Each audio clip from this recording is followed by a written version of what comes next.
Hey everybody, welcome back to BigRedEDC and welcome to this edition of Channel Chat. Joining me today is Anthony, and we all know him as the Tactical Everyday Dad. How you doing, man? Doing well. How are you doing today? Not too bad, not too bad. It looks like it might maybe quit raining for it's been raining for like a week and a half here, and it's a Pacific Northwest. It's November, so our friends right across, because we're pretty close to the Canadian border, and our friends right across the border in BC in the Fraser River Valley. Oh my goodness, it's horrible, the flooding that's going on up there. Oh no. So yeah, it's been pretty bad, but now you are based out of Michigan, correct? That's correct. Yep. So is it getting cold up there? Is it still? You know how the lake effect is. So Wednesday we were in the 60s, and then today we're in the high 20s. Oh, yikes! That's a change. Yes, but at least it's sunshine, so it's not too bad. Yeah. You know, I mean, I grew up in the Midwest. I grew up in Nebraska. You know, and to this day, I'm done with snow. I don't care if I ever see snow again. Now, if I look up on the mountains and it's on the mountains, it's really pretty up there, and that's cool, and it can stay up there. It doesn't have to get any closer. but that was one of the things about growing. There was something about, I mean, you would go out and it would be cold. I mean, oh, yes. You know, 0, 5 below, but it would be sunny, not a cloud in the sky. And at that time, there was something beautiful about it. I don't ever have to see it again. I'm good.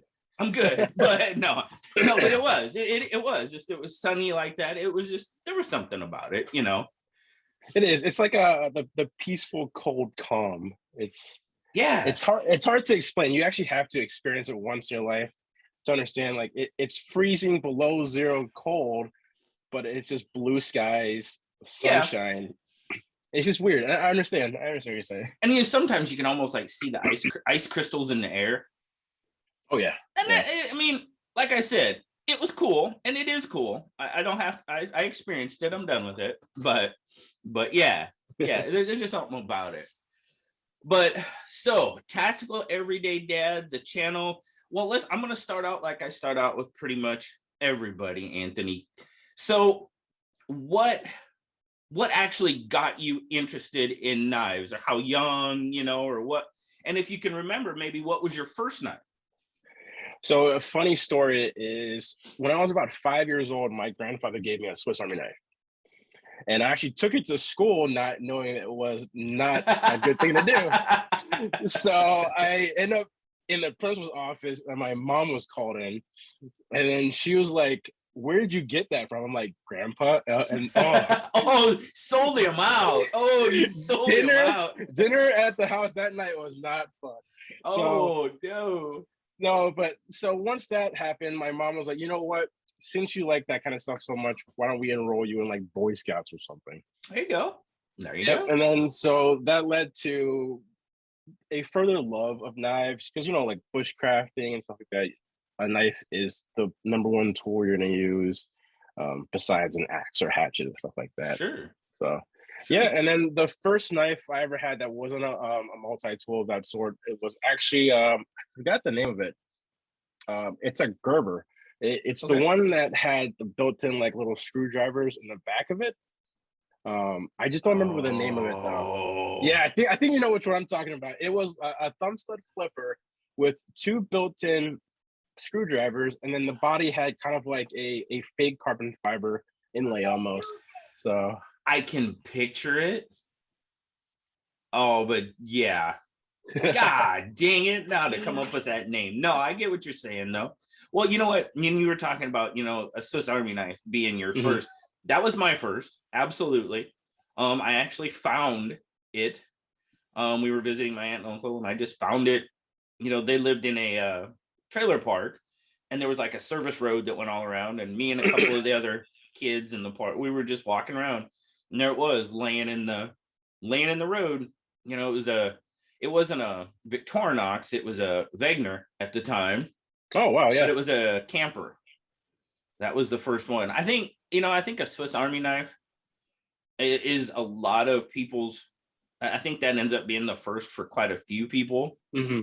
And then, like you said, obviously going into Boy Scouts, that's always, that's one of the top influences I hear, all the time. Now, where I grew up, out in the middle of nowhere, we really didn't have organized boys, well, that I knew of anyway. You pretty much were your own Boy Scout, you know what I mean? Boy Scouts Yeah. were you and your friends out messing around. That's pretty much what it was. But hey, that's all good. So kind of got started loving knives, went from there. Mm-hmm. And now you're an adult and you think, man, I think maybe I'm gonna get into this YouTube thing.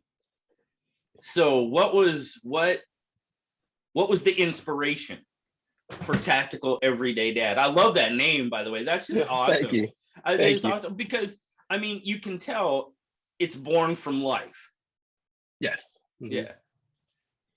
So the story behind that is we had our first child, or my son, in 2019. And I was huge into EDC knives, pocket tools, wallets, you name it. Having a child, though, you learn very quickly it's not cheap. So you're always like, okay, there's a fine balance between what you can spend on yourself and what you have to spend on your child: diapers, diaper wipes, formula, baby food, you name it. Right. And then time went by. He grew up. It got a little better. I kind of stepped out of the EDC game. Wasn't up to date about anything. And then my wife tells me we're expecting another one. I was like, oh, here we go. So then I was kind of sitting there thinking one day, I'm just like, you know what? I wanted to do something with my first child with YouTube of some sort, like how to raise a child or something like that. But I didn't really think about it. So I was sitting there and like, wait, so there's a lot of parents, because of the quarantines, people are expecting children. And so just what are you saying, Anthony? No. People have a lot of free time in their hands. So, there's a lot of tactical EDC parents or expecting parents out there, and they have no idea what they're getting themselves into. So the reason I started the channel was to kind of get information out there about knives that I have found that kind of fit what I like. Not really like what I like, but just knives that I found that could probably be beneficial for an EDC lover. And the way that I kind of step to each knife is just kind of straightforward, like, hey, this is what it is, this is what it comes with, this is what it cuts like. I'm not here to sell you anything. If you like it, cool. If not, step on to the next video. And the reason it's called Tactical Everyday Dad is my son's favorite stuffed animal is a teddy bear. So TED, Ted, Tactical Everyday Dad. And that's the reason behind the name. It just happened to work out pretty well. That's cool.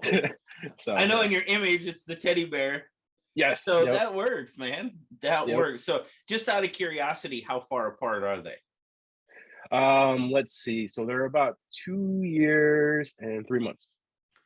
Dude, that's almost exactly how far apart my boys are. Really? That's cool. February. We'll say mine are about, dang, it's almost, because mine is February to April, 2 years plus almost 3 months. So yeah, my boys are just about that exact. Nice. And I know what you're saying about, hey, guess what? Number 2's on the way. Like, what? No, what? Like, wait a second. Yeah. Yeah, it's like, you'd think people would figure out how that happens, but hey, and then I love what you said. There's a lot of expecting parents out there because of the quarantine. I was like, I love that. I was like, hey, you know what? The truth is the truth. So let's just be honest. And there you go. It is. So I went on their Facebook and all my friends were like expecting. I'm like, well, everybody had some fun during quarantine. I started cracking up. I even showed my wife. I'm like, everybody's expecting a child. Hey, you know what? We've kind of always talked about that, because when we started out, I mean, I was in the military at a very young age, and Didn't have a lot of money to do a lot of things. And all I can say is, in that situation, it's a good thing that certain things are free. You know what I mean? You can figure out ways to entertain yourself when you're young and married. So that's just the way it happens. But well, very cool, man. Very cool. That's awesome to hear how everything got started and stuff. And now I know we talked a bit here at Blade Show West. You were working in the booth with Adrian from Damn Design. That's correct. Yep. So are you working with him and kind of helping him do his thing, getting his knives out and stuff? Is that and I hope that's okay if I ask that. That's fine. Okay. Yeah, so what I do with Adrian is I kind of help him do all the fulfillment in the United States. Okay, cool. So once you guys order online, I handle all the stuff. I get it to the post office and out to you. So. Oh, right on. Very cool. So you're basically his U.S. distributor for the most part. Correct. Yep. Okay. Very cool. And he's got a lot of irons in the fire right now. Oh yeah. He's got a lot of new products coming out. The XLs I can't even are coming. keep up with it. Yeah. You got the XLs coming. The Oni and the Jin, and then oh my goodness, all the new. I guess the Invictus and those 4 models, and he's been a busy dude. He's been a busy guy, which is awesome. Because there's been, well, kind of like it was. Let's see. Myself, Peter and Christine, I think Zach, a couple of other people. And I mean, you may have been there from the beginning as well. Just kind of, bouncing. He was bouncing ideas off of us for when he was starting out. Does this look like too much like this knife and all this other stuff? And dude, when I started out, I never thought I'd be, like talking to knife designers about their actual designs. And I mean, that's pretty cool. How everything just kind of goes and progresses, I guess, in this crazy world. It's been a lot of fun. Yeah, like when I started my channel, I didn't really think of it going to where it is now. Not saying the channel's like huge yet, but it's just the paths that has opened doors for me. Sure, exactly. From the channel. So yeah. And I mean, kind of early on, people. I mean, you always get like the stuff that I'm like, why would I? I don't know how many like emails and stuff I get from. It's basically a lot of Amazon companies. Now, for you, it might be different, but they're like, we've watched your channel and we would like to know if you would like to review this child's toy. It's like, then you haven't watched my channel if you want me to review a child's toy. You know what I mean? Right. You get a lot of that, but every once in a while you get, like, hey, we would, like, I just did that seat organizer, that Skull Vibe seat organizer. Never really would have thought about it, but when they contacted me, I'm like, that's kind of cool. Yeah, I do kind of want to check that out. As a matter of fact, and I had somebody ask me, is it really EDC related? And I was like, well, if it's in my truck every day and it's part of what's in my truck every day, then I guess you probably could consider it EDC in a way. Why not? Absolutely. Yeah, use it daily. Exactly. So, stuff like that. And it's pretty cool. It's pretty cool to end up being like that. So now I know when we were talking before we started recording, you were like doing the whole, oh, look what, I know you have, buddy, you do have it. Yes, sir. Dude, tell me what you think, man. And don't give anything away. You're going to probably review it on your channel, but what do you, just give us a brief. No, it's, in my humble opinion, it is actually a finely crafted knife. I actually love what he did with the, recessed liners and stuff. So it's nothing exposed. Yep. And And you and I were talking about this. It is the only non-spider coat where I can spidey flick it without like any hesitation in the action. Like it's the only one that I just go. Yep. Yep. It is definitely the action. The action is terrific.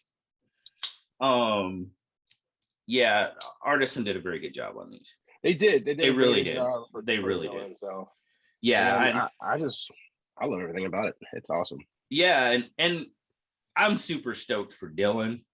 Me too. You know, Me too. I mean, you know, these a lot of these independent designers, you know, Adrian, Dylan, you know, they honestly go through hell sometimes trying to get their knives, you know, exposed. I mean, they can sell their design, you know, or basically collaborate with and that's good.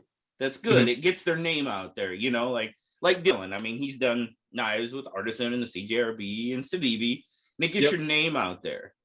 But you really get their own brand going, it takes a lot of work. And I mean, I don't know if are you familiar with Jack Wolf Knives? Have you talked to Ben much at all? The stuff he's been going through getting his knives out has just been, it's been crazy. Kind of like Adrian, you know, you get quoted a period of time, and that period of time just kind of keeps getting longer and longer, and, you know, and it's unfortunate, but you know, that's kind of the way things are right now. It is. It's just with all the supply chain issues and just increase in the fuels and stuff like that. It's hectic when it comes to factories and stuff like that. So, I mean, it has to be, and then you have to worry about stuff, you know, like when we were down at Blade Show West again in Long Beach. You go out there. Did you see all the ships that were just sitting out there? Yeah, apparently we're just waiting to offload. That was crazy. From what I heard, is that port that we were near in Long Beach is probably the most inefficient one in the country. I can't speak to that, but it could very well could be. Yeah, right. Very well could be. When I saw that article, I was kind of like, I was actually there, and that makes sense because we saw so many ships. It does make sense. It does make sense. There were a lot of ships sitting out there, and it's like, okay, you know, that could definitely be the case. So, right on. So, we've talked about independent designers. Somebody else is an independent designer. From what I understand. Maybe somebody's been working behind the scenes a little bit. Oh, dang. What do we? Oh, dude, the teddy bear. That is awesome. Dude, that is too cool, man.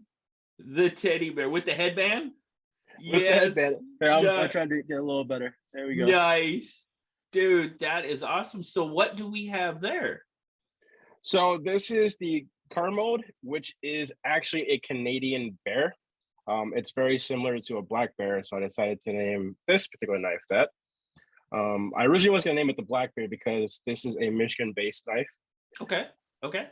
I designed it, but Daniel Zugi out of Sheboygan, Michigan, is the one that actually made this one for me, and he'll be making the rest of them as well. This is just a prototype, and this is actually in Magna Cut. Ooh. Yeah. So it's fancy. This one is just a take on a Tanto. It's more of an Eastern style Tanto. Okay. You have the kind of nice curvature, stuff like that. My Carta with G10 inlay, and I will be sending this to you, so I'll have you check it out and give me your thoughts. And then now another one. Quick question. Yeah. Is it a compound grind or is it straight Tanto? I'm sorry. No, that's right. So this one is a full flat. Okay. Finished off with a convex. Oh, okay. So it slices like a dream, and then the front actually has kind of a chisel tip. Oh, okay. Right on. He was telling me the reason that we both decided to go with that is because you're not supposed to, but you can pry with this. I like how you preface that. You're not supposed to. You're not supposed to. But when you were out in, say, the backcountry, you know, hunting, backpacking, whatever, and you happen to need to pry something, well, there you go. It won't damage it. Well, also because it's also magnet cut. You're right. Well, yeah. But yes, I've actually tried prying with it already, and it hasn't done anything to it. It's even a satin finish. There's no scratches. I will do some reviews on these as well, doing cut tests and stuff like that. So I will show you how I use Okay. it to pry like that. Right on. Very cool. Yep. Oh, dude, I would love to check that out. That's absolutely Oh, awesome, definitely. man. That is absolutely awesome. And then, ooh. so you're asking about the compound. This one is a compound. Okay. Yeah, there you go. There you Yep. go. So you have the hollow here and then the flat here. Gotcha. And then this one is called the Grizzlar. A Grizzlar is a hybrid polar bear and grizzly bear in one. I thought it was a lie, but it's actually real. So in the southern coast of Alaska and a little bit of northern Canada, since polar bears are kind of going extinct and stuff like that, they've been mating with grizzlies and creating grizzlars or pizzlies, or there's a couple other names for them. So they're cool. They're huge grizzly bears with white fur, and some even have like stripes, almost like tigers. So it's crazy. Yeah. That just sounds like a whole lot of angry to me.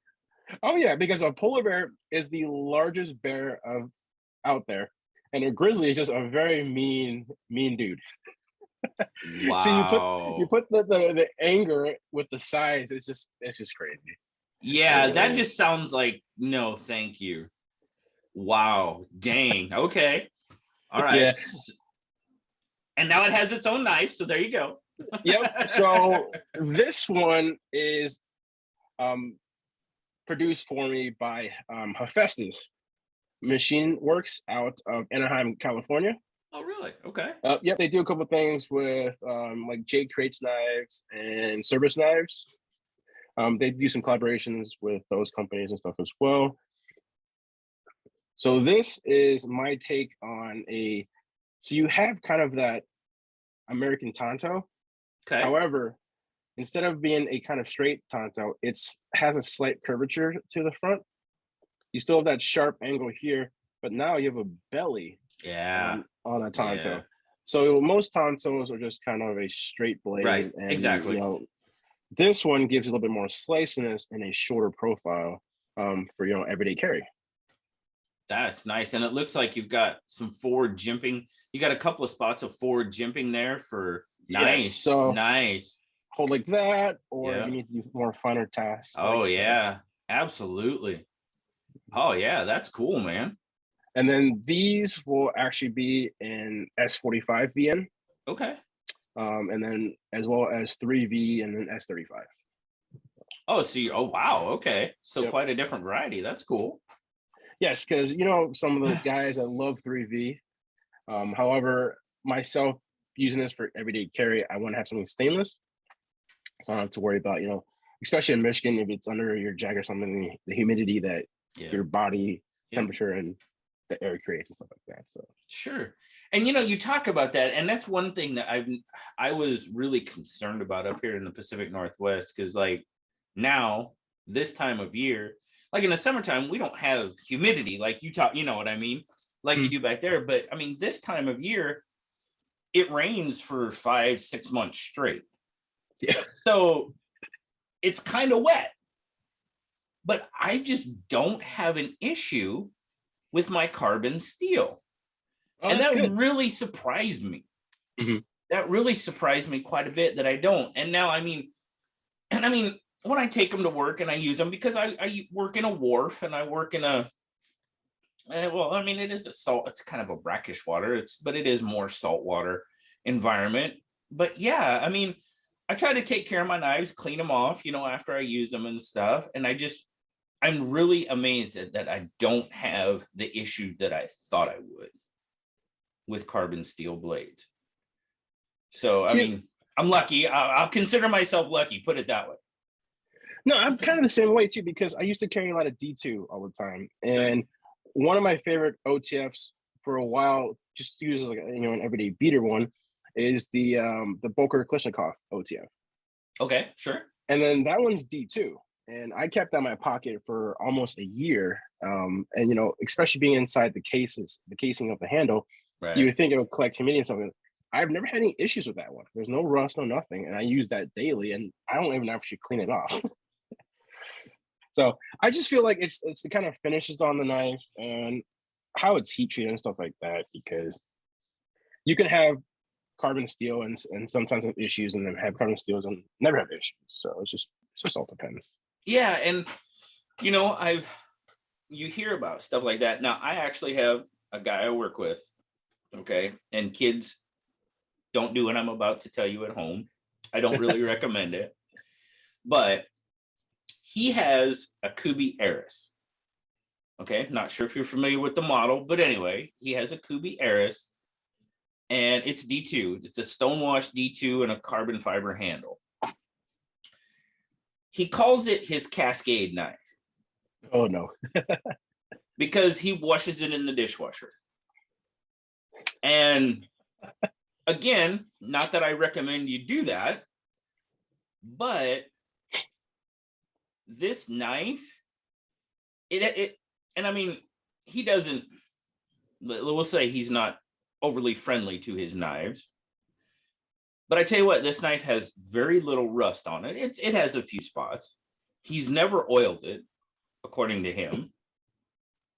And I believe him. And that knife's fantastic. The action is almost as good as it was the day it come out of the box. Mm-hmm. Because he bought it after I showed him mine, here a couple of years ago, and he really liked it. And this knife has held up incredible, knowing what he does to it. That is pretty crazy. Yeah. He said it's been through the dishwasher probably at least 20 times. Oh my goodness. And I'm like, wow. Because he does everything with it. He works with it. I'm like, really? And he's like, yeah, that's what I do. And it holds up fantastic. So for those of you out there that are thinking about Kubi and, and Adrian's working with Kubi now. Mm-hmm. That's a pretty good endorsement in my book. I mean, you're doing something right if their knife can survive 20 cycles through a dishwasher. Yeah, exactly. So I mean, hey, it's a testament to, I guess, how well they make their knives, Mm-hmm. And seriously, that action it's really good, knowing what he's done to that knife. Really That's is. crazy. That it's ceramic ball bearings, right? It's yeah. ball bearings. Yeah. So surprisingly, nothing has gummed up the action. That's cool. Yeah, exactly. That's what I'm like, are you serious? And I'm just messing with this. I actually did a little video on it. Did you? Okay. Yeah. And then people were like, he does what? What does he do to that thing? And I'm like, hey, he's like, they're like, no. I'm like, yeah, I'm sure he probably does. I know the guy. He probably does. That's pretty crazy. 20 times. Like I can't get over 20 times in the dish. I know. And it hardly has any rust on it. I mean, I'm sure it probably goes through the dry cycle. So I would think it gets fairly dry. But I mean, like you're saying, down inside the handle and stuff, there's got to maybe some residual. It looks pretty darn good, man. It really does. That's shocking. I know. Exactly. So you got your knives coming. That's fantastic. That's awesome. Super cool. I'm really, really excited for you and have that project come around. And like I said, it's going to be awesome. I appreciate you giving me the opportunity to check them out for sure. Oh, definitely. Yep. Both those will be coming your way very soon. So awesome. So, okay. So right now, I know you're working with Adrian and stuff like that. But where do you have a brand or a couple of brands that you kind of are drawn to, or are you more drawn to a style of knife? So When I first started with knives, everybody has kind of their first love. Sure, Mine sure. mine was Benchmade actually. Okay. So Benchmade was the first one that I got very into. I told you my first one was Gerber. However, the first like high end knife that I got was the Mini Barrage, Okay. um, and Okay. that was kind of like my gateway drug for the knife world. Yeah.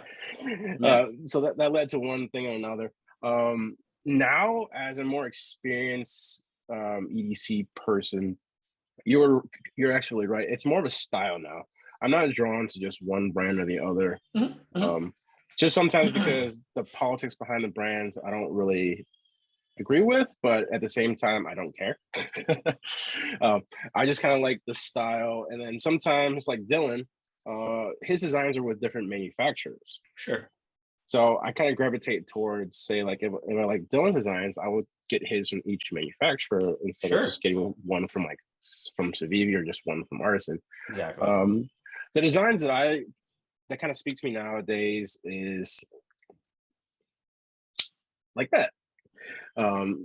Actions that are easy to use, materials that speak to more of a premium level. Adrian's knives are just tanks. Um, just the quality behind the money you pay for it is ridiculous. Are you reaching for one? Yes, the Invictus. Oh, that's right. So he did tell me that is your all-time favorite one, which is also It mine. is. It is. I So really, I mean, when you're talking about knives and stuff, I totally agree with you. I'm totally with you. There's no really one well, that's not true either. Okay.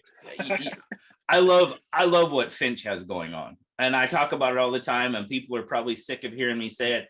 I don't care. It's what I like. I like everything about, I love their blend of modern and traditional. They're really the only ones that seem to be doing it consistently. I mean, you have Pena, mhm. Pena, you've kind of got that blend as well. Now with Pena knives, they're definitely higher end. So just by what they are, they tend to price a lot of people out. You Yes, know, that's I mean, and that it, part. Yeah. and I, that's not, and I don't mean that in a bad way. It's just it's the truth. Mhm. You know what I mean? And I'm really excited for like what I was saying about Jack Wolf knives. I think his knives are really gonna have that, blend of modern and traditional as well.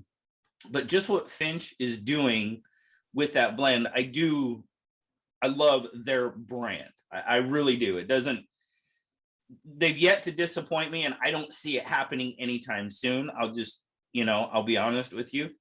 Are there ones I like more than others? Absolutely. That's just kind of the way it is. But no, I'm a huge Laconico fan. And Ray has that just classic simple drop point, and that's basic. That's what I like. And it just, the drop points, I'm drawn to a nice drop point, and I love the drop point on this knife. Oh, it's ridiculous. Like the And the belly that you have belly as right there. well. Oh yeah. Exactly. And now, does that mean I don't like other? No, not at all. I love this knife. And you said your first really high end was a bench. Mine was too, 940.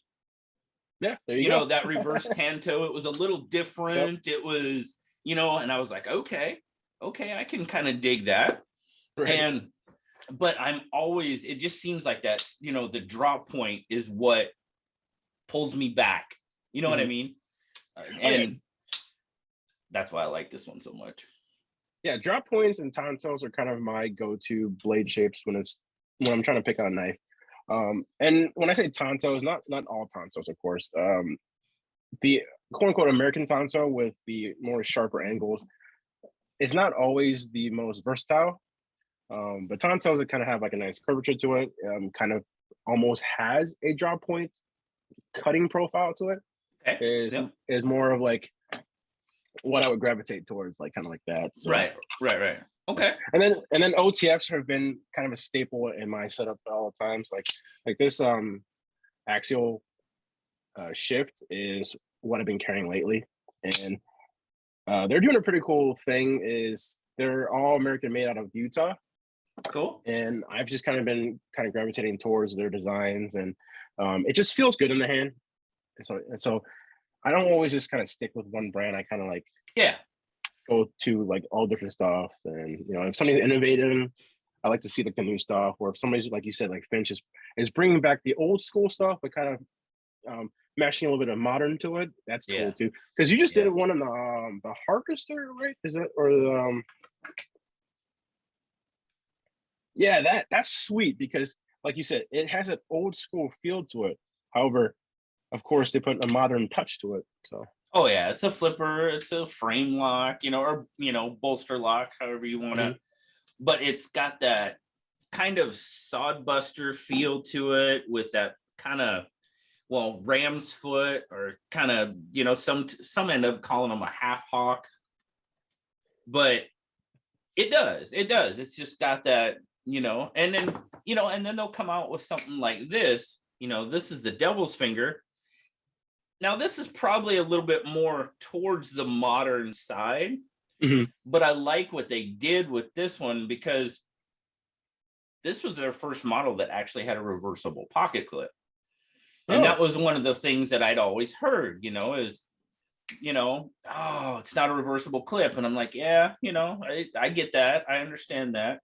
This one is, and it's a wire clip. So that's definitely more on that, modern aspect to it. But I mhm. tell you what, this knife, I absolutely love carrying and using this knife. It's got a terrific feel to it. Um, it's probably my favorite one of theirs to carry and use, honestly. That smooth bone holiday that they came out, the white bone holiday, that's just Mhm. an amazing looking knife. And it will always be my favorite for that reason. But that's definitely my favorite one of theirs to carry and use. It feels so good to me, Mhm.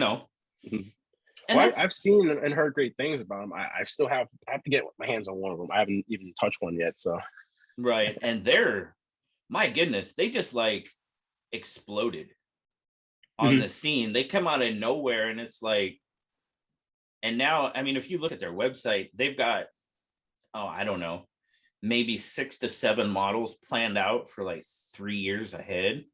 Oh wow, Yeah, it's like, you guys are busy. Holy cow. They still have another one. I I haven't done an unboxing of this one yet, but oh this one, oh, it'll be coming very soon. It'll release next month, but oh nice. again, it's another, and I mean, some people have, so it's not like it's a secret or anything, and they've shown it, but I haven't shown that one yet, so that'll definitely be coming up. But so yeah, I'm like you. I'm with you. It's like with Dylan, like you said, and a part of it is you have to know Dylan. Dylan is just an absolutely awesome guy. He's just, and I want to support that dude. Oh, Like same. Adrian, Mm. love Adrian. He's an awesome dude. You just want to support those guys and want to see him succeed, and it's a lot of fun watching him grow. Oh yes, it is. Yep. So, and we I might actually have act. a funny story Okay. about Dylan and I. Okay. So the night I was supposed to fly out of Blade Show West was Saturday night. Right. I was getting all my stuff together. Dylan came to hang out with Adrian and I before I had to go. And as we were hanging out, I get an email that my flight was canceled. Mm-hmm. And then I was like, what is going on? And apparently it was all those storms in the Midwest. So they canceled all the flights flying from the West Coast to the Midwest. And so I had to stay and fly out the next evening. So I was like, okay, whatever. We went to bed, blah, blah, blah. 4 or 5 hours later, we get a call from Dylan. They wouldn't let him on his flight. So, yeah, because he was there 10 minutes past the cutoff for them to check bags in. So we all ended up staying there for another like day and just hung out and just kind of had fun in Long Beach. But it was hilarious because I got my flight canceled and they wouldn't let him on the plane.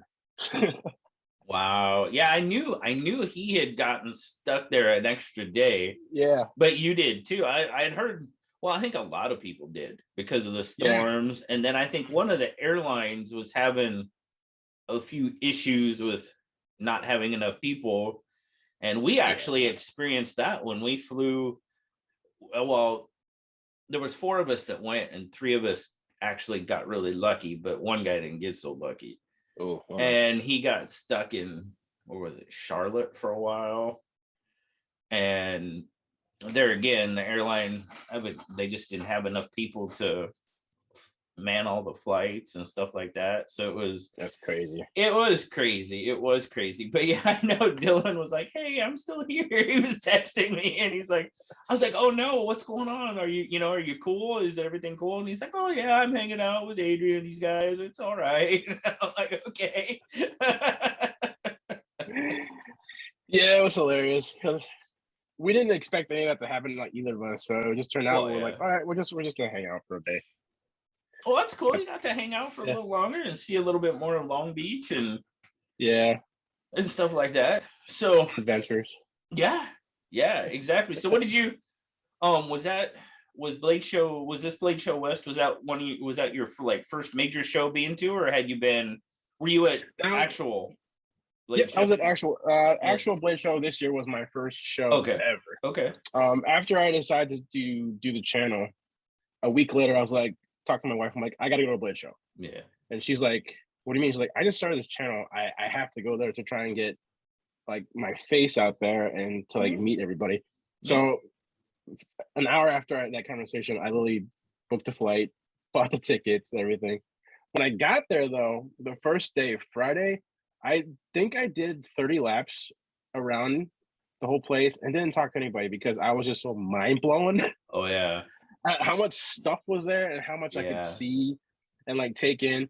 Like I didn't get anything done the first day. I literally just walked. I think I had 22,000 steps on my phone. Um, it said I had because I just kept walking. And I'm like, I walked past this booth 7 times, and I think I saw 7 different things Yeah. because there was just so many people. And then at the same time, like I was just like I was nervous to go to talk to people. But day two, Saturday, I actually started talking to people. Um, Made some more connections and stuff like that. I got to talk to Russell of Arson Cutlery. He's awesome. The whole team at Arson's awesome. Yeah. So yeah, Yeah. Yeah. That was see, I've still never been to Atlanta. Been to Blade Show West a few times. Still never there again, was all set up to go in 2020 and everything gets canceled. yeah. And then 2020 this year rolls around and I'm like, all right. And yeah, my work was like, no, that's Are you going? Are you going next year? if you look at our schedule at work, I don't know. I'm I actually well, I mean, it's going to start the beginning of the year, but I really got lucky. You and I had talked a little bit about SHOT Show coming up. Mm-hmm. Yes. I got really lucky with that. Got accepted as media again, and I went ahead and did all that, got my paperwork in and stuff, and then I was like, okay, now let's see if I can get out of it, make it work through my job, and Mm-hmm.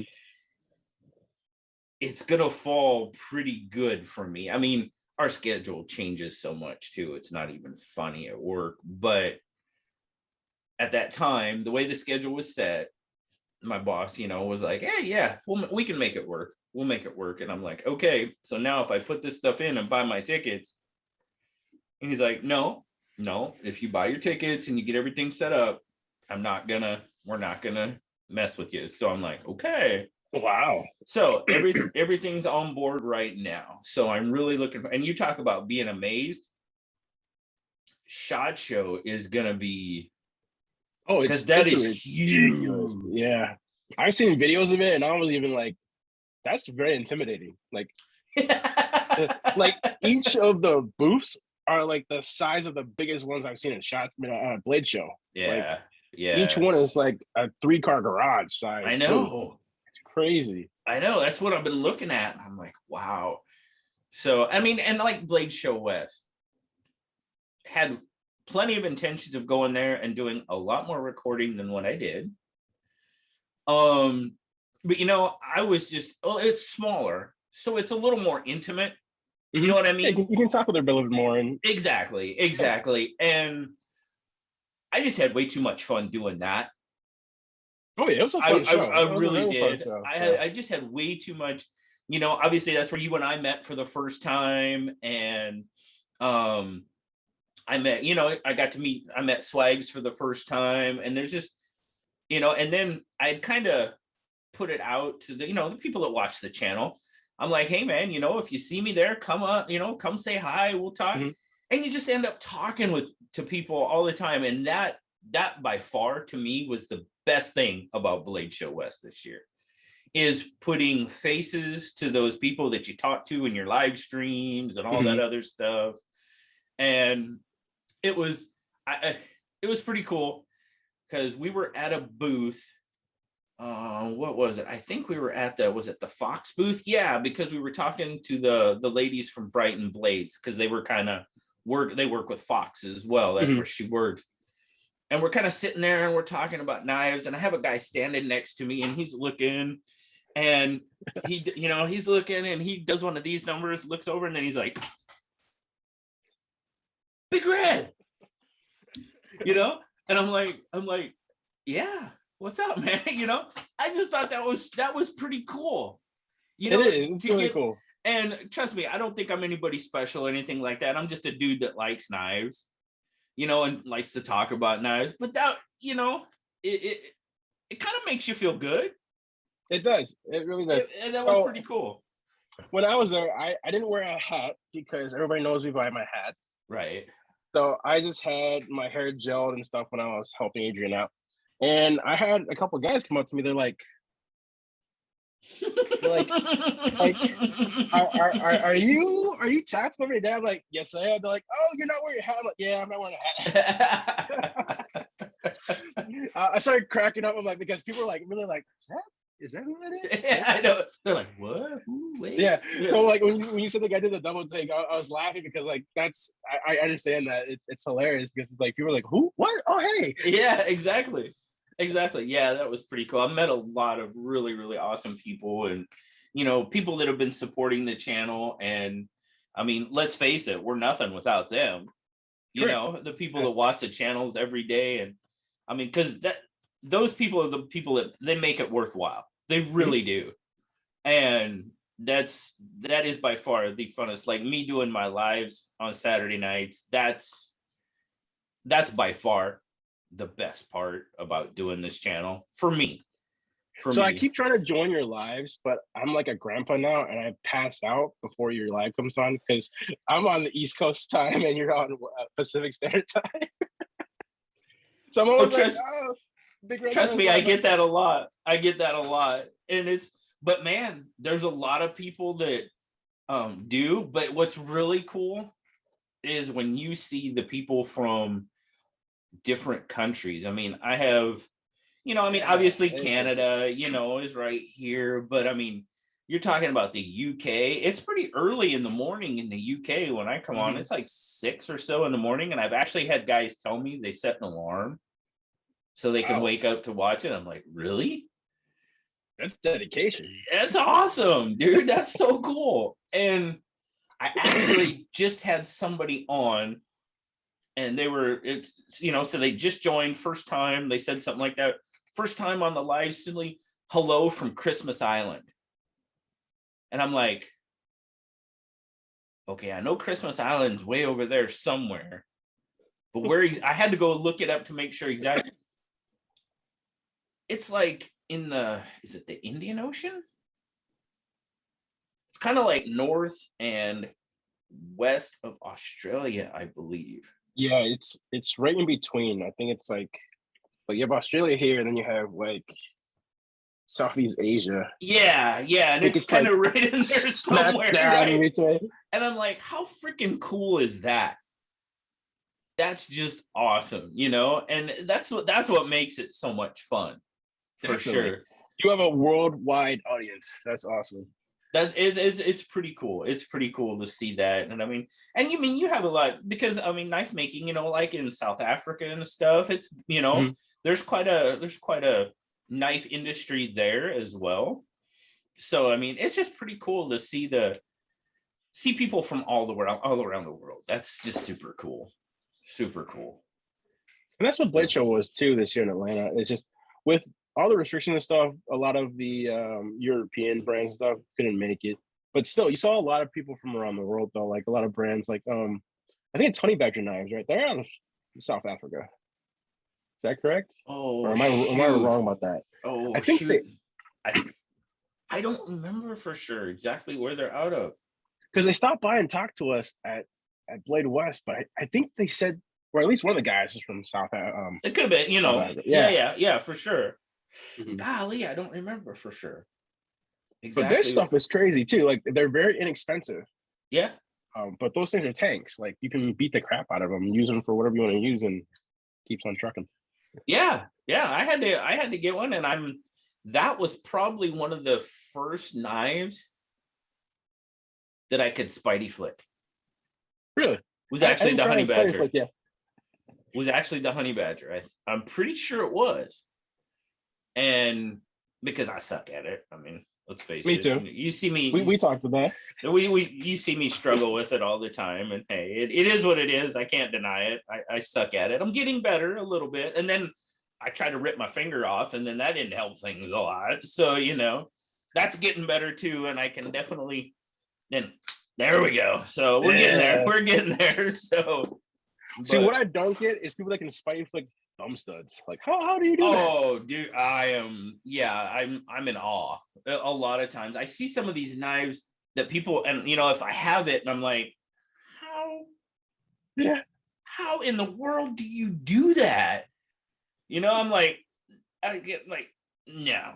And then this finger always gets in my way. Mm-hmm. It's like, stop it, you know, just don't. And it's like, I don't know how they do it. I'm like, I don't know. Did you dye that red? I just realized you had a red. No, this is out of the custom shop. Okay. I built it in the custom shop. Yeah. This is my BigRedEDC bug out. Nice. My Big Red bug out. Yeah. When they first came into because seriously, I mean, this is still one of my favorite EDC knives. For me, it's just about perfect for EDC. It's light, it's slim, it's, you know, and I'm just a fan, you know, and, you know, people are like, I don't care for the bug out. And if you don't, that's fine. But for me, it's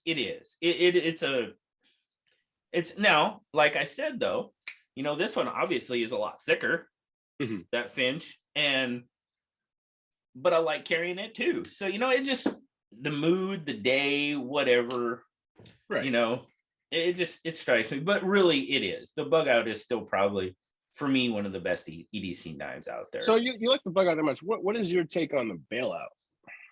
Now, see, I didn't want to bring this up. No, for me, I'm not crazy. Well, okay, I'm learning. We'll put it that way. I'm getting better. Tantos for me have never been one of my favorite blade styles. They just haven't been. You know, I'm more of the drop point. Mm-hmm. And I'm learning. Now, the bailout, the Tanto, and then the Skull Crusher on the back end. And I mean, you can get deletes for them and you can get backspacers now. So that's pretty much all. That would probably be more of an annoyance than the actual blade for me on the bailout. Is that, I mean, come on, it's a little EDC knife. What do you need a big, you know? I mean, it's a design, whatever. You know, who am I? I'm not a knife designer, so, you know, it's just, I wasn't really crazy about it. You know, it's size-wise and everything. I mean, it's pretty much like the bug out. So would it be a good EDC? Absolutely. But for me, I'd have to get rid of I don't have one. So there you go. That's kind of, I have this. It's a drop point blade. It's pretty much everything I love. So yeah, I don't have a bailout. I don't have one either. I used to, but I don't have one anymore. The 3V apparently was not done correctly or something. Okay. What I was reading. Okay. So I didn't want to have it that one day decide to break in half on me. So I ended up getting rid of it. But Yeah, I wasn't a very huge fan of Tanto either. I'm like you. I love a clip point or a drop point just Mhm. because it's a very versatile, Yeah. Yeah. everyday kind of thing. But even me growing up, I didn't understand that all the Tantos I saw was that classic Recon One Cold Steel Tanto. Yep. Yep. And Exactly. then and then Exactly. growing up, and then I was just like, wait a second, Japanese Tantos aren't the same way. So I was like, Right. wait, Right. this is an actual Tanto when it's like actual curve like that. So now being a designer and stuff like that and making my own stuff, yes, I want to kind of still make it versatile and easy to use, to like Mhm. cut stuff Sure. into use. But again, like I still do think they're pretty cool looking. Because even this like is more of an American style Tonto compared to Sure. the other one. Sure. But we made it kind of more functional by giving it that belly. Now, when you put that belly and stuff in there, Mhm. it does change the knife. For me, it does. It does change the knife. It Absolutely. just gives it a little bit more, like you said, you can get a little bit more cutting edge out of a more compact blade.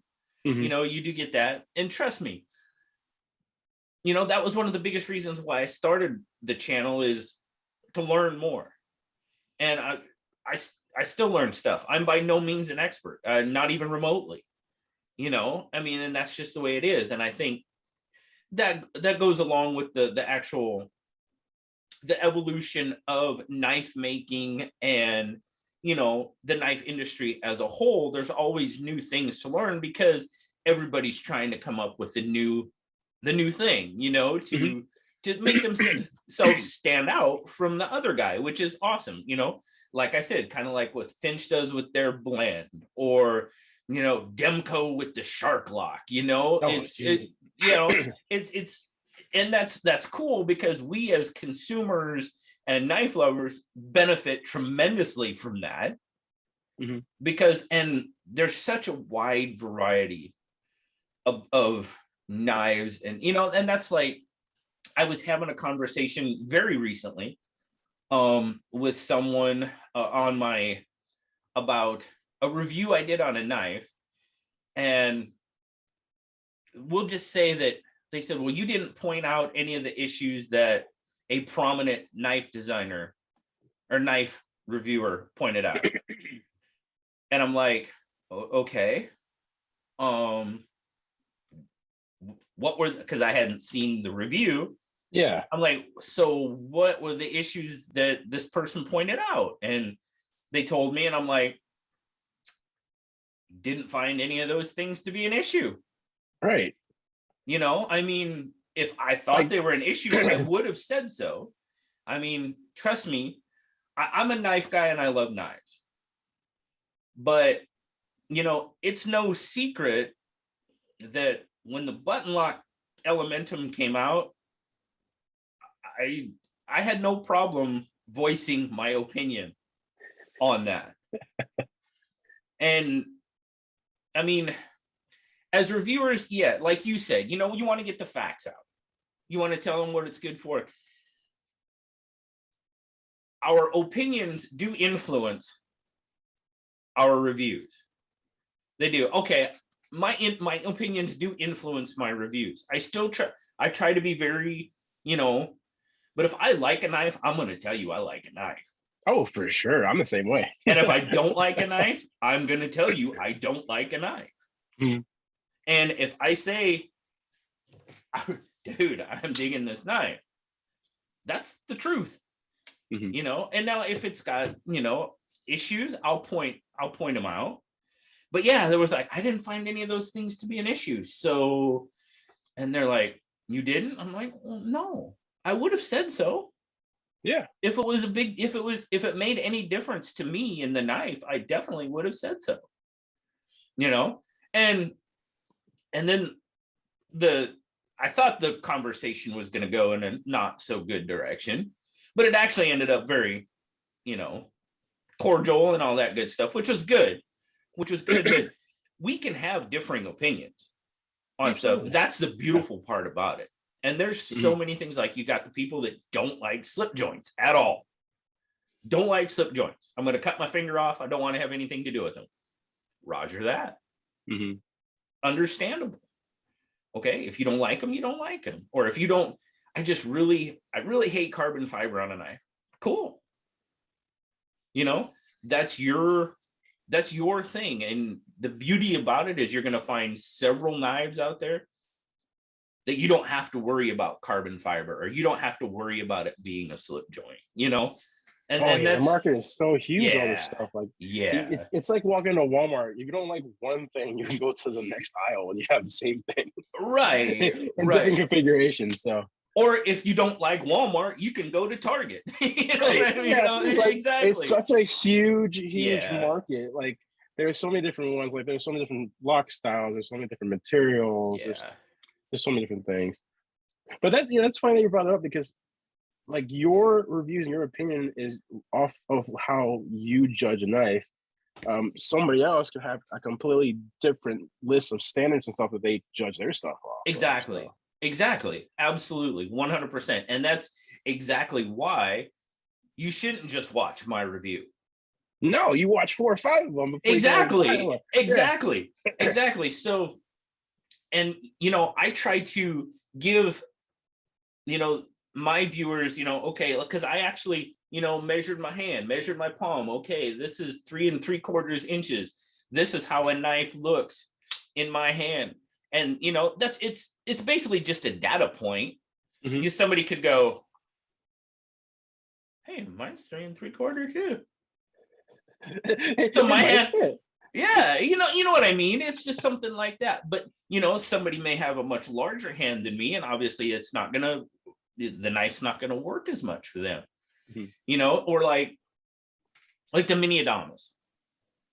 That knife surprised the hell out of me Same. Like on how it's a much I natural. like it. Yeah.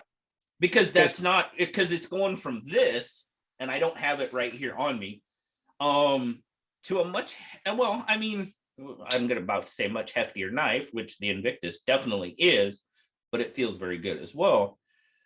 But I was just surprised. I didn't think I was gonna like it as much as I did. even for like the girth that it has, it's not heavy. It's a very No, pocket. It's a pocket friendly tank. exactly. So, That's exactly what it is, and it's one. And of course, you've got the large, obviously, too. You've got the regular, the full size Adamas, and then you have the mini. The mini fits me better, you know. And when I actually bought it, Justin from OCD for EDC was out here, and him and I had met Zach, and we went to Benchmade, and we were looking at stuff, and obviously for him, his hand is larger than mine, so the full size was better for him. mhm. You know, and that's what I try to, you know, my reviews are, this is my picture of what I have. This is my picture of the knife from my aspect and what I know, you know, about me. If you're similar to that, then you may enjoy it. You still might not, you know. And I have, you know, the cool thing about it is I've had people actually tell me, I was like, you know, our interests are a lot alike. I think our hands are shit, you know, about the same size and stuff like that. And I really appreciate, you know, people have said they really appreciate, you know, me doing that and saying, hey, you know, and I've had people say, you know, I bought this knife off your recommendation. I love it. Thank you very much. And that's fantastic, you know. And I've had people say, man, I bought it. It just wasn't for me. And that's, you know, it's going to happen. Oh, of I course, bought of course. knives like that. I Mhm. bought knives that got rave reviews and was like, okay, it's good. Mhm. Not for me, you know, or I didn't quite understand the The hype hubbub behind it. about it. Yeah. Yeah. Yeah. Good knife. Good knife. Nothing wrong with it. I'm not about the hype. You know, I didn't understand the whole hype behind it. But So, I it's mean, like movie trailers. If you hype something up too much, you have a certain expectation, and exactly. then when you get the knife or whatever, it's like what? I didn't quite get to the hype. So. Right. Right. And, you know, and that's the other thing I think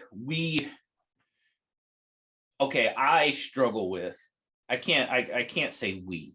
I have to say I struggle with, as in reviewing knives, is you'll see something that gets hyped so much, and you don't want to bring that to your, because you still have to be objective, and I've had people ask me about, about the same thing about Finch, is like, are you still being objective? And I'm like, absolutely. It's I've yet to find one that I don't like, that doesn't feel good, that isn't built extremely well. And, obviously there again, and with them, it's a lot of the backstory and the influence and the story behind the knife, and then the blend of everything. It's a whole picture, and for me, it works, and that's what but you still have to bring that objectivity to your reviews. Absolutely.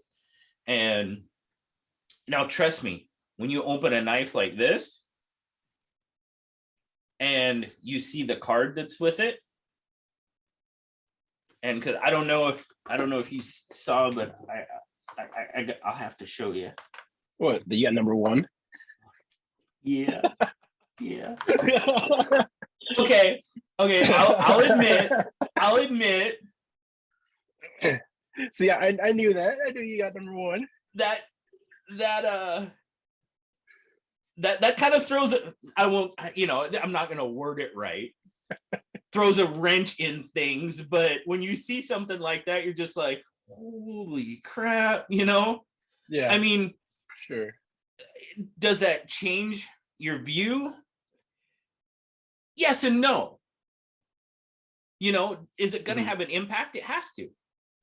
It's going to have an emotional impact, and an emotional response to anything is part of how you're going to see said object. It really, it absolutely does. Now, objectivity, it's still a fantastic knife, without a doubt, And the fact that it has a little card that says number 1 on it, that just makes it that much more cool. You know what I mean? So yeah. And I'll do a little bit of a spoiler, Easter egg, we'll call it. There's going to be something cool coming with the forest here in the future. So that's the Easter egg. If people watch and they'll listen, and it's going to be fun. It's going to be fun. So I'm curious now. We'll just bury that Easter egg right there, and we'll see if anybody picks up on it. But cool, man, dude. I am so stoked that you agreed to do this with me. This has been so cool. It's been really, really awesome talking to you. Now, is there anything you specifically would like anybody that watches to know about, Tactical Everyday Dad? I know you've got the channel, and there will definitely be links. There'll be Instagram links, and there'll be YouTube channel links, so everybody can go find you and check it out if they haven't already, obviously, to check out Tactical Everyday Dad. You guys absolutely need to. It's awesome. His perspective on things is very cool, and I love your content. I really do. Thank you. I love the testing. You do some pretty cool testing, and you show, like you said, you basically just show what the knife can do, because that's what's important to you, and that's really cool. But is there anything? I know you got the knives coming, which is awesome, but yeah, just blow it up if you want to. Let's hear it. Well, yep. Like you said, I do have the knives coming up. They will be dropping December 5th. Oh, okay. On my own website. If you guys are interested, just stay tuned to the Instagram. I'm going to have updates and so forth. And I will actually have reviews on both these knives. Like my structure, like the testing and stuff, on Tuesday, November 23rd. Okay. Okay. So if anybody's interested to see like how they actually cut and perform before you even like consider even looking at it, absolutely, come take a look and stuff like that. And like my channel says, I'm just your tactical but everyday dad. So I'm not here to like overwhelm people or do things way above anything that anybody else would do. But yeah, no, I don't really have much to say just because I'm not that kind of person. I love having this conversation with you. It was very fun, and thank you for asking me to do it. I loved it. It's pretty cool to talk with you, and it was really cool to meet you at Blade West, and it's cool that we Oh, kind of kept in contact and stuff like that. So now quick question. Are you going to be at SHOT Show? I will not, sadly, just Okay. because Okay. with the newborn, I don't want to leave my wife too much. I was thinking about going to a few more shows, but I'm probably just gonna hold off until Blade Show, Sure. just Sure. because besides these two, I will probably have 5 more coming out. 5 more Yeah, designs? yeah. So Wow. my Holy current philosophy, smoke. my philosophy behind doing something is if you're going to do something, swing for the fences. That's why I chose Magna Cut and S45VN for the steels. It's the reason I went with the makers that I did and stuff like that. It's just it's all USA made, 100%. All the materials are like that. It's not because I have a bias. I'm Thai. I'm Asian. I have nothing against Chinese made knives, Taiwanese made knives, Japanese made knives, Mexico, Russia, whatever. I don't care. I was born in this country, and I want to support this country. Hence the USA made. And I just feel like Daniel here is in my backyard, so I have a support a Michigander too. So Of he's the course, one making man. this If, and if stuff like you that. So definitely got somebody local like that, absolutely. That's awesome. That's fantastic that you're doing that. That's really, really cool. And it's, and I totally get what you're saying. I don't, like you said, I don't, for me, a good knife is a good knife. absolutely, it I doesn't don't, matter where it's made. So. right, right. But I like what you're saying about, supporting, especially supporting local. You mean, yeah, you had one made in California. Okay, great. It's still Mhm. USA made, but you got one made by the guy in the backyard. That's pretty cool. Right. That's pretty Yep. awesome. Absolutely. Absolutely. And we've got, that's really never been an aspiration of mine, but if it does, hey, we've got a lot of local guys around here that it would probably be pretty fun to work with, you know what I mean? So Oh, you guys have a plethora of people oh on yeah, the West Coast. Like it's yeah, crazy. yeah, I mean, East Coast, probably, not so much. well, probably within an hour. I mean, I have Bradford, I have Wirtz made. I Mhm. mean, there's got a lot of guys pretty close, maybe not backyard, but pretty close, Yeah. still. But yeah, that's cool. That's cool. Yeah. So with the additional ones coming out, like I said, I'll probably just wait until Blade Show to head to another show or something like that. So Right on. Right on. yeah. Very Are cool. you going to anything else besides SHOT Show? I know you I'm said what set was your up for I'm schedule. set up for SHOT Show right now. I'm set up for that. And well, okay. As far as I know, I'm set up for it. We'll just put it that way. You're gonna go We'll over there and just be put like, it that you way. can't go. I'm so Yeah. sorry. Yeah. I mean, and they're really good about it. If you have, money out and, you've bought plane tickets and stuff like that, I'm very, very adamant about, are you sure? I'm going to buy tickets. And they may or may not be refundable, exchangeable, depending on how expensive they are. So, and they're like, yep. I'm like, okay, I would definitely love to go to Atlanta. Absolutely. But right now, who knows? I really, really want to go to Smoky Mountain Knife Works. Being there again, I was all set up to go, and then COVID kind of hit, and we didn't know what was going on. And I said the bad word. Now I'm gonna The get forbidden word. Now I'm gonna get all sorts of. They're gonna put, have you ever seen that? If people say that, and then all of a sudden your video, it gets a little disclaimer about. It's like, really? Yeah, yeah, I've seen it. I've seen like people like even just like type comments on Facebook and stuff comes up on the bottom of it. Yeah, It's I just like, know. what? It's like, stop it. But anyway, and that kind of ended up getting canceled. But I really would like to go out there, being an affiliate with them and, brand ambassador, that type of thing. I really want to go and see. And I mean, it's the largest knife display, largest, how do they say it? Largest knife showroom, you know. So I mean, yeah, it's definitely something I want to do. So yeah, there's a lot of stuff that I hope I can end up doing. It's timing. That's Yes, what of course. that's Yeah, what that's what it boils down to, is timing. Like SHOT Show, the timing worked.